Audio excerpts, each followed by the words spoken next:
Hello and good morning to you. It's so wonderful to see you. We're blessed with a beautiful day, another beautiful day to start another week. We're thankful for your presence today in order to worship the God of heaven. Throughout our Sunday nights in 2022, we've been emphasizing the nature of the kingdom and being laborers of that kingdom, seeking souls. God has told us, the Lord has told us the harvest is plenty, but we need laborers. And so we want to be those laborers, and we want to seek and pray for those laborers. And so Sunday nights, it's been our emphasis walking through the book of Luke.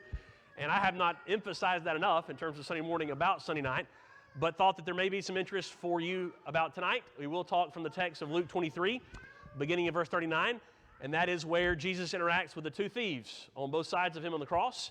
And so if you have questions yourself about baptism and about that thief on the cross that he talks to then, or you've been introduced to those questions in the past, then especially would encourage you to be back tonight at 5 as we study through that text together this evening.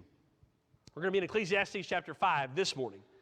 So Ecclesiastes chapter 5 this morning, and we'll dive into our study together for this time.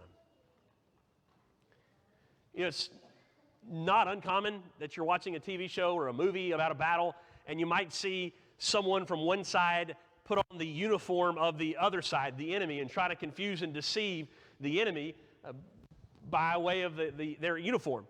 And that hardly ever happens in real life. But there is one notable attempt that's been recorded through history, and that happened during the Battle of the Bulge, World War II. The Germans were already kind of up against the wall. They were beginning to be desperate. And so as a part of that battle, which was late 44, early 45, you had Germans who stole some Allied uniforms, American uniforms, British uniforms. They found some destroyed tanks, and they redecorated those to try to make them look like Allied tanks. And their goal was to come along the backside of the Allied invasion and try to spook and scare and confuse the Allies. And so they were going to look like British, look like Americans, and all that. Now, they went through some pretty deep training, not just the uniforms, but they tried to change their dialect to help them speak English with a certain accent.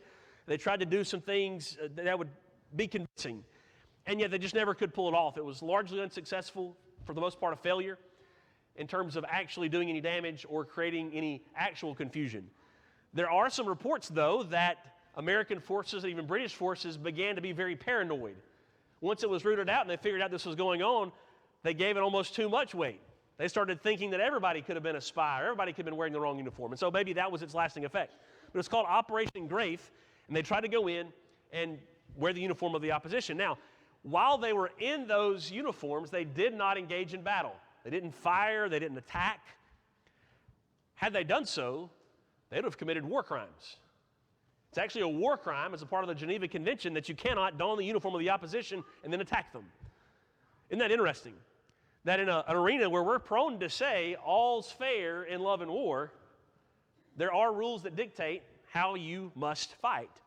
And taking on the uniform of the opposition is not allowed in battle. You have to suffer consequences if indeed you do that. Uniforms in the military are an important aspect of that service. Not only do different sides have different uniforms, but we know from our own armed forces, our different branches, that within the branches, among the branches, they have different uniforms. And people who are familiar with them can look at a certain person and know by their uniform what branch they're in. You compare them, you can know, well, this is a Marine, this is someone in the Army, this is someone who's in the Navy or the Coast Guard. The uniforms separate them. And you take any branch and you talk with their superiors and their officers, they would tell you how important the uniform is. The uniform must be worn in the specific setting it's intended to be worn in. It needs to be treated the proper way, pressed the proper way, hung the proper way. Everything about the uniform is intentional. The one thing you cannot say about military uniforms, whether it's in battle, opposition versus opposition, or within the branch and how you wear them on a daily basis, the one thing you cannot say is that they are casual. Nowhere, no military worth its salt will say, let's just be casual about the uniform that we wear. It's a vital necessity to take the uniform seriously. See, casual is not a sustainable strategy, because when casual is the strategy, it becomes confusing. It creates confusion. If you had a battle and you just said show up wearing whatever you want to wear, you'd have mass confusion. You see some of that in the early days of the Civil War, before uniforms became standard. When it comes to casual, we must know it's also confusing when it comes to our God. And we cannot pursue Him or please Him with a casual relationship toward Him. And as we use that word casual in terms of this introduction this morning, we need to just say this, that we're not primarily talking about dress. It would apply to dress when it comes to worship or during the week, but we're primarily talking about a bigger picture attitude toward Him. We have a lot of other issues in our hearts and in our lives before we make a huge deal and focus primarily on dress. So this morning we want to address this relationship that we have to God and being sure that it's not casual. This chapter is important in the book of Ecclesiastes because it's going to answer this question for the most part. Job forces us to ask, well, where's God in the midst of suffering? His own person, his own man, Job, suffered. Well, where is God? Well, in the book of Ecclesiastes, Solomon has went through and is going to show us where God is in the midst of all of life's pursuits. And this chapter does that for us.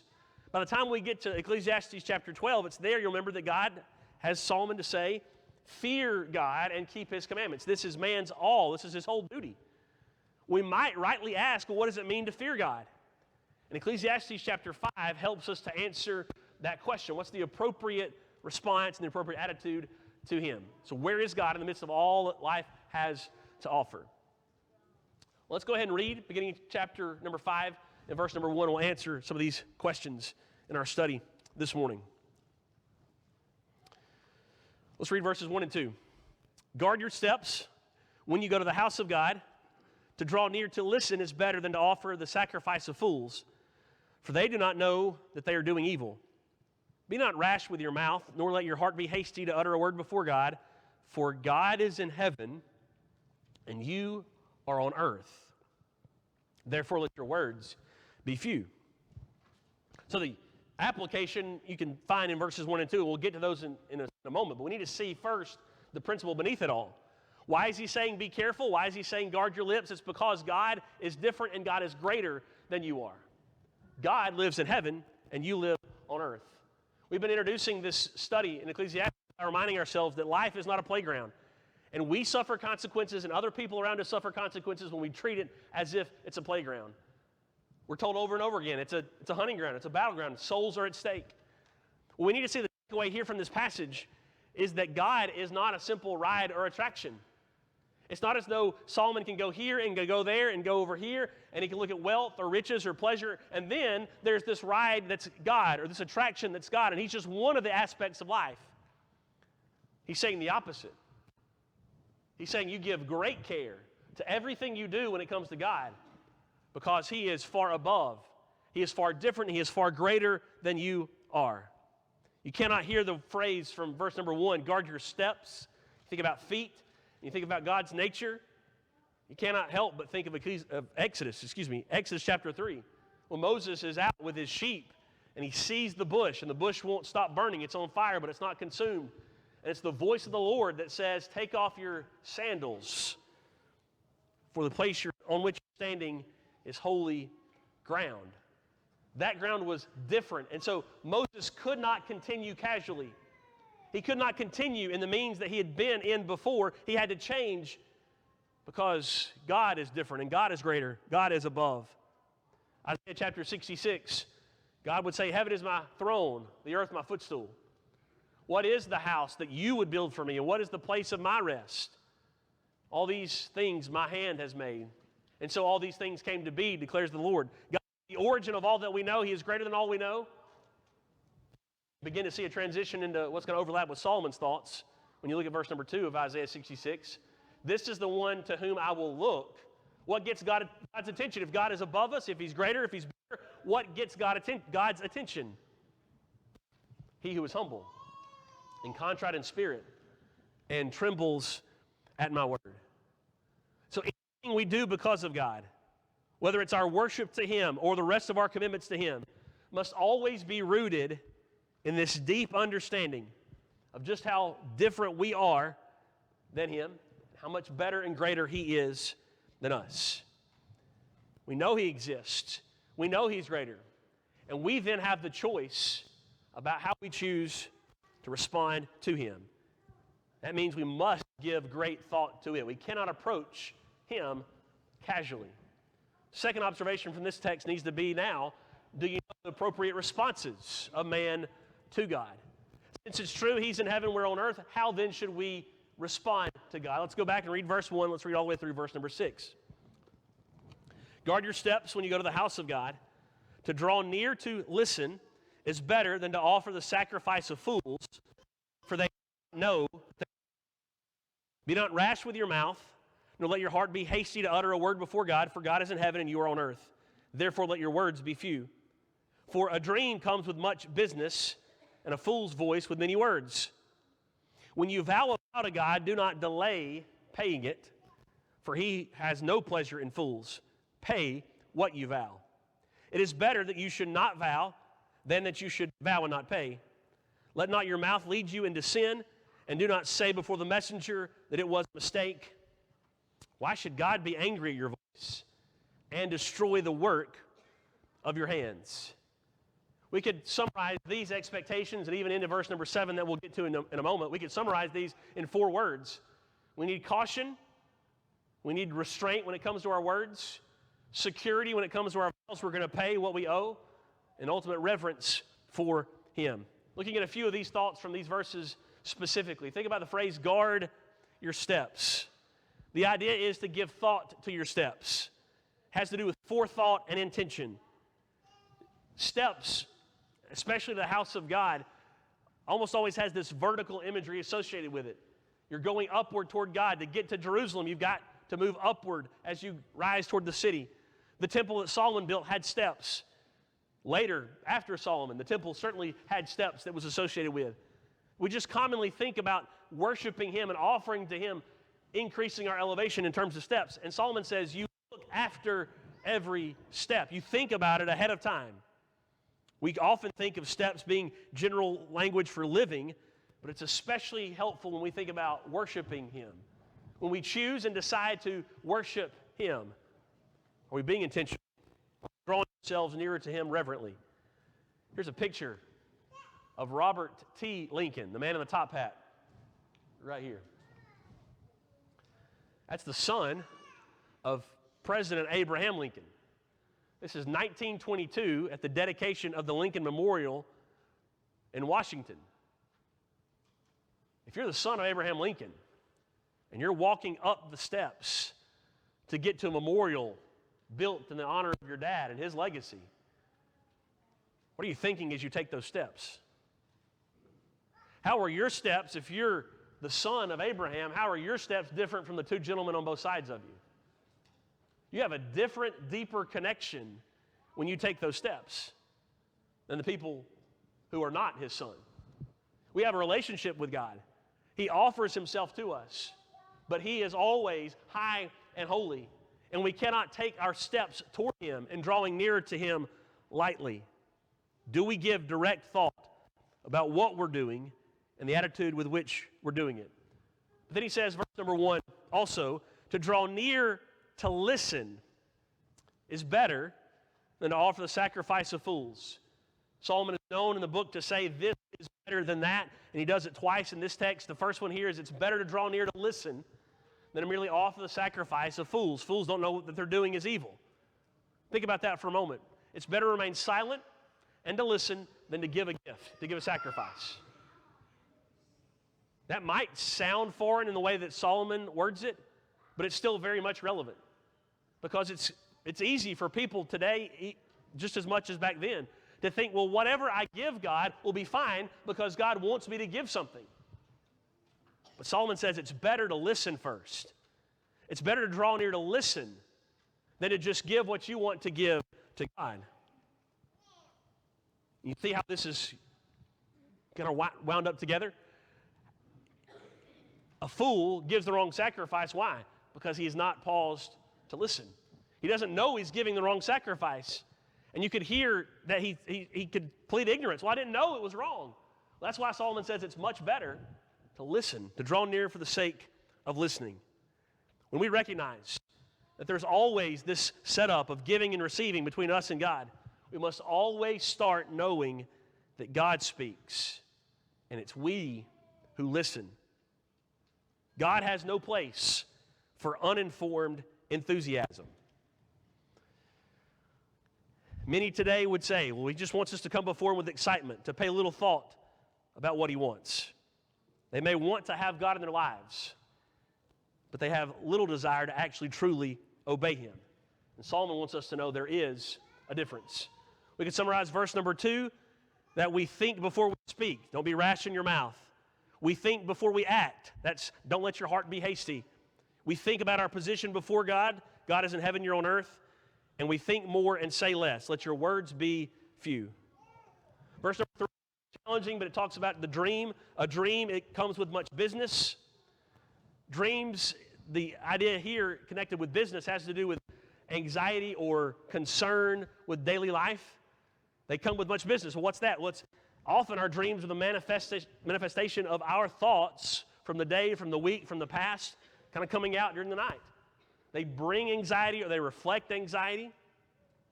Well, he says, just as a dream may be preoccupied with the things of life, so too fools are preoccupied with words. And instead of being preoccupied with words and dwelling on words and trying to talk our way out of a trouble or talk our way into God's blessing, we instead need to pause to listen, going back to verse number 1. But then you look at verses 4 through 6, pretty strong principle in the text. Here, the specific idea of keeping our words draws us into the specific concept of keeping our vows. God hates it when we don't keep our word. And so he especially tells us when it comes to making a vow, and a vow we make before him, a vow of obedience before him, better to never make the vow than to not keep it. Because we know who God is, and because we know his will, and we know what is at stake, he tells us we cannot be guilty of shrugging it off, saying, I'm sorry, it was a mistake. The imagery is that you've got this priest or this messenger who's coming for the vow, the offering, and when they come, we can't just reply and say, oh, I'm sorry, I made a mistake, I've changed my mind since I made the vow. That does not reflect a proper understanding of who God is. In this section, we can see that James, in James chapter 1, it's channeling the very concepts here. If anyone thinks he is religious, if he claims to be religious, if he would offer evidence as, here I am religious, but he does not bridle his tongue, but deceives his heart, this person's religion is worthless. That's what Solomon has said here.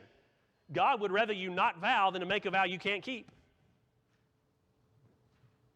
Solomon and James both say, don't use your mouth to talk to God or about God if you can't keep what you say. And if you don't start by listening, knowing he is greater and above all. But then finally from verse number 6, we see that not only does God hate or cause anger in God when we flippantly offer him a vow and don't keep it, but the text even says he will destroy it. A flippant approach to God not only makes him angry, but he will destroy our efforts of devotion to him. It's not just that he doesn't like it. It's that he will reject it. It's worthless. And what we thought was devotion will in fact be rejected as evil. That segues into verse number 7. Listen to what he says for our third idea, and specifically from verse number 7. Do we know the proper attitude of man toward God? Here's the verse. For when dreams increase and words grow many, there is vanity. But God is the one you must fear. Here, dreams likely has a different connotation than back up in verse number 3, and it likely just has to do with that which is, quote, useless, has no purpose. That at the end of it all, no matter how intense a dream might have been, a dream is not instructive. You don't go make life decisions based on dreams or you're going to be quickly misled. They may reflect some things that have happened, but they're just dreams. We don't remember the vast majority of the dreams that we have. So when dreams are many, when we begin to put all of our emphasis on these thoughts that are dead-end thoughts, that's vanity, just as the case with fools and their words. So what is the response? Instead of focusing on that which does not last, it's God who you must fear. So now you see the connection to Ecclesiastes chapter 12 and verse 13, 14. Fearing God, keep his commandments. We must fear him. And the word here is strong. It has to do with terror and trembling and being afraid of God. At Sinai, God manifested himself in a fear-inducing manner before Moses and the Israelites. They were afraid. And when they heard and saw everything shaking and they heard the voice of the Lord, they turned and they told Moses, we don't want to hear God. And Moses has to correct the people about the very fear of God. So he says, verse number 20, Do not fear, meaning don't run away from God. Don't turn your back on him. For God has come to test you, that the fear of him may be before you. I want you to remember this day, he says. I want you to be afraid and terror of the Lord at Sinai, so that when he's not before you always in this way, you will still remember that feeling. When you're wandering in the wilderness, when you make it to the promised land, you need to remember that fear. And that you may not sin.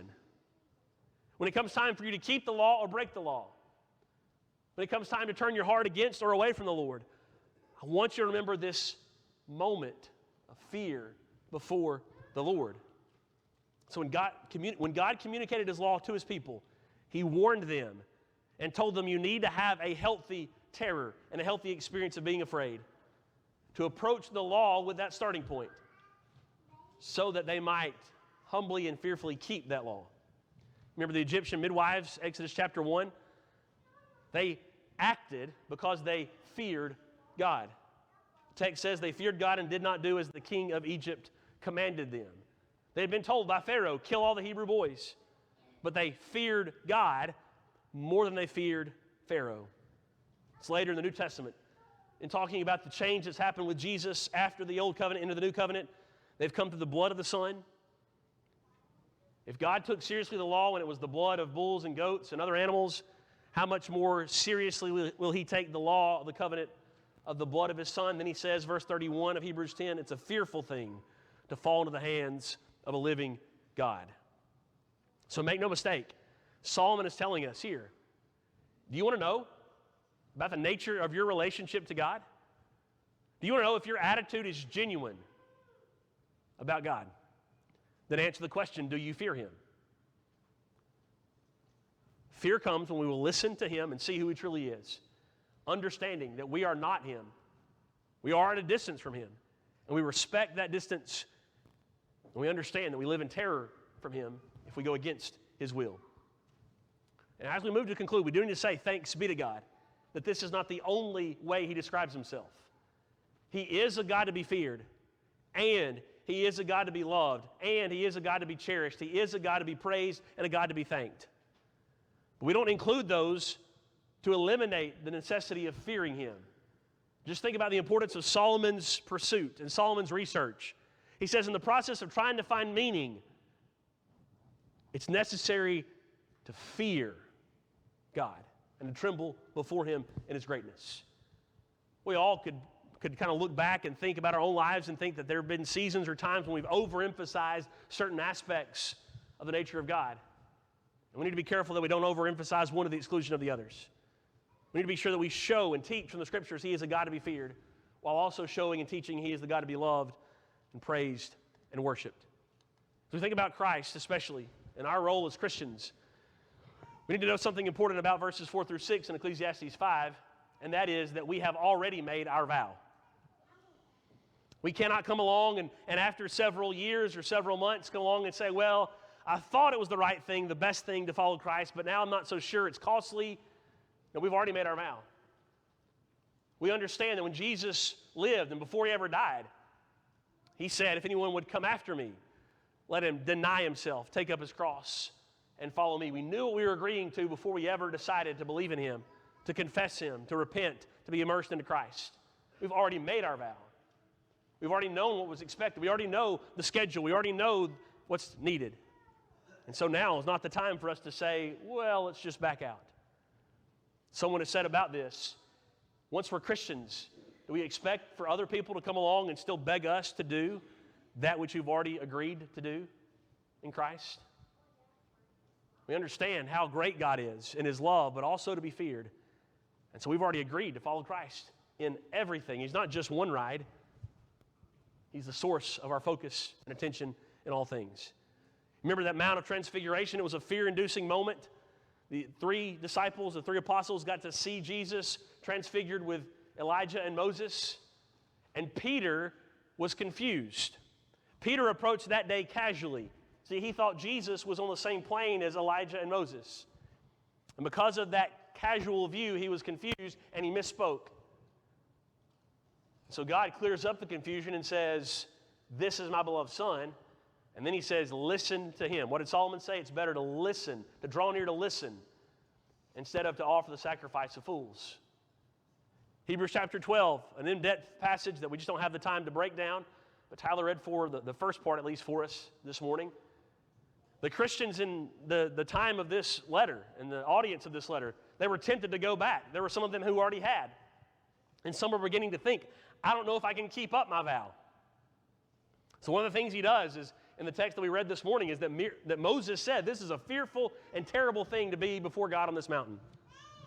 And then he says, look at how much greater Zion is, the spiritual Zion, that's now been changed for the better through Christ. Now that you've come to Christ, you've come to so much better.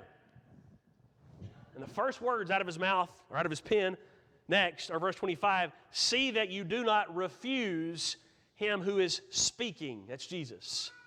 For if they did not escape when they refused him who warned them on earth, much less will we escape if we reject him who warns from heaven. More warning because of what Christ has made available to us. And then to the end of the passage, in verse number 28, after talking about the nature of that which remains, he's shaken down all that is physical and all that spiritual remains, so the new covenant is what remains. Therefore, let us be grateful for receiving a kingdom that cannot be shaken. Thus, let us offer to God acceptable worship with reverence and awe, for our God is a consuming fire. Do we see how he's weaving together not only the fear aspect, but also gratitude? Let's be grateful for the nature of the kingdom. And let's approach him in awe and giving him worship and devotion that he so rightly deserves. So listen to his will and submit to him. Keep the vow you've already made. And one final suggestion, one final verse that's just neat to see. Acts chapter 10, verse 33. We rightly recognize the reverence of Cornelius even before he ever became a Christian. He prayed, he gave alms. And so the last verse, right before Peter preaches the gospel to him, and right before he and his family are immersed into Christ, listen to how he summarizes the occasion.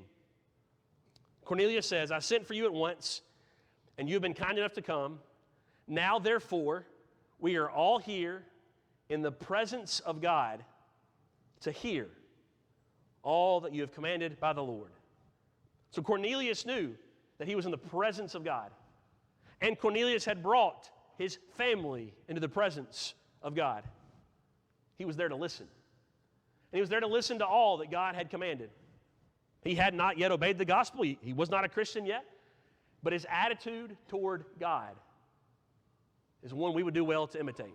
He understands God is greater than we are. He's there to listen.